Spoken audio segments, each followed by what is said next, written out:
how to bring barakah back to our life. First, we will discuss how to bring barakah in general. Okay? How to bring barakah in general.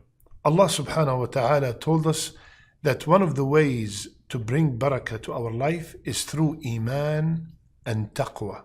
Having faith in Allah, true iman, true faith in Allah, and having taqwa of Allah Azza wa Jal, being conscious of Allah subhanahu wa ta'ala.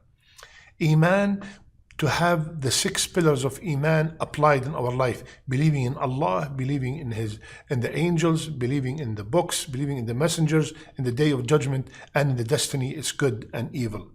All of these are established in me. I have no doubt in any of them. I believe in them, I apply them in my life, I live by these 6 pillars of iman. Taqwa, one of the most beautiful definitions of taqwa is from Ali radiallahu anhu. He said, التقوى هي الخوف من الجليل والعمل بالتنزيل والقناعة بالقليل والاستعداد ليوم الرحيل. Beautiful meaning. He said taqwa is fear of the magnificent, fear of Allah. Iman in the revelation, being content with the little, and always ready for the day of departure. This is taqwa. So iman and taqwa will guarantee barakah, blessing in our life, in everything in our life. Another thing that will bring barakah in all our life in general is Rasulullah sallallahu alayhi wasallam. He said, "Inna Allah ta'ala yabtali al-abd fima a'tah." Allah will test someone with whatever He gave them, whatever He blessed them with. Allah will test us with our children, with our health, with our wealth. Allah will test us with what He gave us. فَإِنْ رَضِيَ بِمَا قَسَمَ اللَّهُ بُورِكَ لَهُ فِيهِ وَوَسَّعَهُ. If I am content with that test, if I am content with whatever Allah is testing me with, Rasulullah said, then Allah will put barakah in that thing and expand it. وَوَسَّعَهُ. وَإِن لَمْ يَرْضَى لَمْ يُبَارَكْ لَهُ. And if somebody complains and are not content with what Allah subhanahu wa ta'ala is testing them with, then there will be no barakah in their life. So when we are being tested, we should be content and be happy with whatever Allah decreed, and we put our trust in Allah Azza wa Jal. Now specifically, those 2 are barakah in general. Now how about having barakah in business? Some people who are listening to us, they are maybe real estate agents, car salesmen, they are in trade, export, import, whatever business you are in. How can I have barakah in that business? Okay, listen to what Rasulullah sallallahu alaihi wasallam, and the hadith is in Bukhari. Both parties, if they are doing a business transaction, they have the right to cancel the deal as long as they did not depart. And then Allah Rasulullah said, if they tell the truth and make everything clear about that transaction, Allah will put barakah in that transaction. And if they conceal something and lie about the product, the blessing in that transaction will be eliminated. Example, I am selling a car to somebody. I tell the person that this car is excellent and everything, but it has a problem in, for example, transmission. I told him that there is a problem in the transmission. I clarified everything. If he likes it and bought it, alhamdulillah, there will be barakah in that transaction. But if I lied, oh, everything is good, everything is beautiful, the guy bought it, 1 month later the car broke down, there's no barakah, even if you made millions of dollars. I'm selling someone a house, and I know that there is a leak somewhere. There's some kind of defect in that house, and I did not tell them about it. And I made so much money from that deal. And I'm so happy. I'm a shrewd businessman. This is how we think, subhanAllah. No, even though you could have made $1 million in that transaction, there will be no barakah in that wealth. But if you clarified everything, and you told the truth about the product, Allah will put barakah even though you could have made just a little bit of profit. This is how we have barakah in our wealth, especially if it's coming from business. If we are working for a job, how can we get barakah in that income? He who accepts wealth rightly, Allah put blessing on it for him. And he who takes wealth without any right, he is like the one who eat and never satisfied. What does that mean? I am content with my job. I do not keep comparing myself to my cousin, to my brother, to my neighbor. I'm very happy. I'm doing my best to get whatever I can get in a halal way. And I'm very happy with whatever Allah decreed. I do my best. I try. Allah will put barakah in every penny I earn. But if I constantly complain, look at that guy, look at this, why me, why not him, why did he get the promotion, not me, why did he get the bigger house, not me, how did they get the bigger this, that, not me, always not happy, not content, then there will be no barakah in that income. Okay? Third, barakah in my children's marriage. How can I have every one of us who have children that they want them to get married, they would love them to have a happy life and be barakah in that marriage. Right? Rasulullah sallallahu alaihi wasallam told us that the best marriage is the one with the most reasonable mahr, dowry. The best marriage is the one with the most reasonable mahr.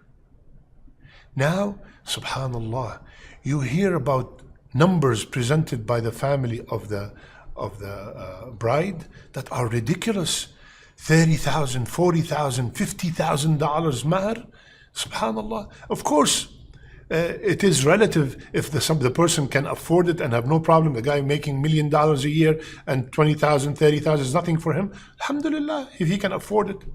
But sometimes we overburden the groom with a number that he cannot handle, and sometimes that dowry will be a reason for divorce sometimes, or a reason for problems between the husband and the wife. So let's make our mahr affordable. Whatever he can afford, alhamdulillah rabbil alameen, and make, especially if the person is well-mannered and have deen, the two characteristics that Rasulullah ﷺ told us about, if he has them and he can provide for my daughter in a reasonable manner, Bismillah. Let's not get it complicated and give them numbers that beyond imagination. Subhanallah. The best marriage is the one with the most reasonable, affordable mahr. This is where the barakah is. How about something that we all complain about? We have no barakah in our time. Subhanallah, yesterday I was recording for JAR. Now we are recording again. Time is going by. Yesterday September started. Today is the end of September. You know, subhanallah, there's no barakah in our time. Years are going by. No barakah. How can we bring barakah in our time? Fajr in jama'ah. For the brothers, Fajr in congregation.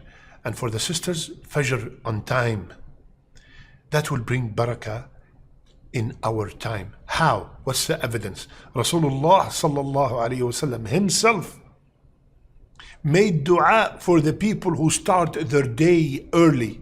He said, Barik, Allahumma barik li ummati fi bukuriha. Ya Allah, put barakah in my ummah, in my nation, in my people, for the ones who start their day early. And is there any better way to start our day early than starting it with the salat, with being in the house of Allah? Get that habit of praying Fajr in Jama'ah, and for my sisters to pray it on time before the shuruq comes, and you will see the barakah in your time. Barakah in our home. Everybody wants barakah in their homes, right? Subhanallah, a very simple method that Rasulullah ﷺ taught us how to get barakah in our home. He said, advising one of the Sahaba, he said, when you enter upon your family, give them salam. It will be barakah for you and all the inhabitants of that house. Allahu Akbar. When I first enter the house, my brothers and sisters, please start applying. When I first enter my home, Bismillah, Assalamu alaikum wa rahmatullahi wa barakatuh. Whether there is someone in the house or there's no one in the house. Just saying salam, it will bring barakah to you and to every member of that household. Very simple. Say salam when you enter the house. That's a prescription from Rasulullah sallallahu alayhi wasallam. Next, my brothers and sisters, you want barakah in your life? Is your mother or your father are still alive? If they are, run to them, kiss their hand and say, Mom, Dad, Baba, Mama, please ask Allah to put barakah in my life. Tell your parents to make dua of barakah for you. They are the source of barakah. Their dua to you, their dua for you is mustajab, is answered. Ask them to ask Allah to put barakah in your life. And at the same time, you and your wife and my sister, you and your husband, make dua of barakah for your children. Ya Allah, put barakah. Ya Allah, put barakah in everything that you blessed my children with. Put barakah in their spouses. Put barakah in their wealth. Put barakah in their health. Put barakah in your grandchildren. Put barakah in everything, Ya Allah. Make dua of barakah for your children. And finally, Rasulullah ﷺ taught us in the dua that we all make in Ramadan or in our everyday witr. اللهم اهدني فيمن هديت وعافني فيمن عافيت وتولني فيمن توليت وبارك لي فيما أعطيت. You could make that separate. اللهم بارك لي فيما أعطيت. Ya Allah, put barakah in everything that you have bestowed upon me. Ask Allah, the source of barakah, for barakah in your life, in everything that you have. طيب, is there anything that make the barakah disappear from my life? Yes. You know what that is? Riba. Dealing with riba eliminates the barakah. يمحق الله الربا. Allah subhanahu wa ta'ala will eliminate all kinds of blessings when we deal with riba. وَيُرْبِي الصَّدَقَاتِ. And Allah will put a lot of barakah when we give in charity. Finally, how do I know if I have barakah in my life? It's a question, valid question. I want to check if I have barakah in my life or not. My brother, my sister, in order to find out if you have barakah in your life or not, check what Allah kept you busy doing. What are you doing all day long?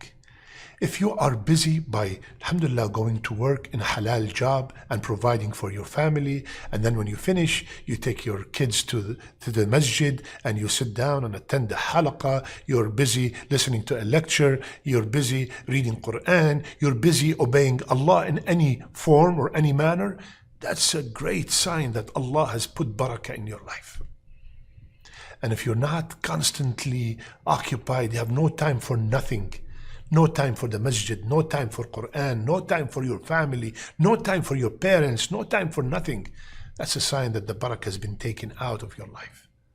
May Allah put barakah in all our life. Ya Allah, I ask you the best of your names for everybody who's watching us and their children and their parents. Ya Allah, put barakah in their lives. Ya Allah, make our last deeds, our best deeds, and our last words, La ilaha illallah. I love you all for the sake of Allah. Subhanakallahumma bihamdik, nashhadu an la ilaha illa ant, nastaghfiruka wa natubu ilayk.